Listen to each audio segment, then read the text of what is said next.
makita ninyo guys nga dili ingon ana ka luoy ang atong makina, no? Kay tanawa ko ninyo mura ra pug 6 speed.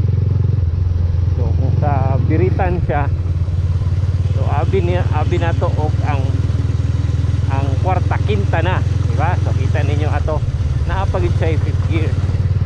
So kana lagi butangan nato og mat smaller ang ato ang rear sprocket. So, depende na preference na rana sa rider kung asa siya prefer. So kakuha mong good prefer na ko is mat nang naa siya sa high speed, no? So di apog ayo sobra, pero at least nga sa long ride or long stretch dili kayo hangak ang imong makina.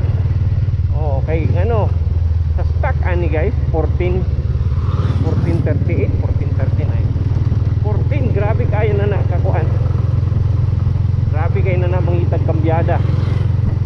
So ang stock inoon para ra pud na sa ako guys, pero kay ako amang good more on ang akong preference sa ako ang motor is kanang dili ko mabitin sa long ride or sa kanang layo nga biyahe.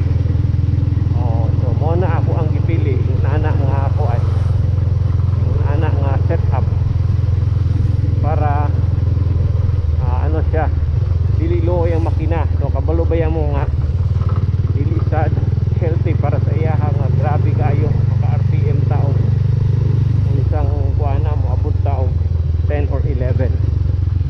So kinigani yung setup nako is naka beast racing CDI ta, pero wala na ko gisagad, naka map pa lang ni, naka map 5.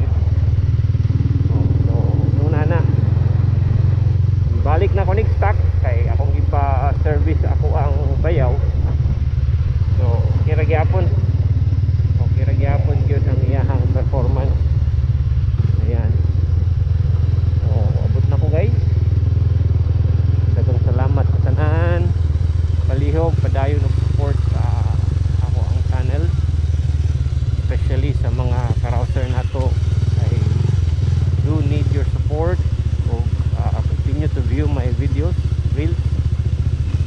Na mga questions, PM lang ko ninyo guys, or comment sa mga i-upload na ko nga video. Okay, ana lang. Maayong buntag sa tanan. God bless and ride safe.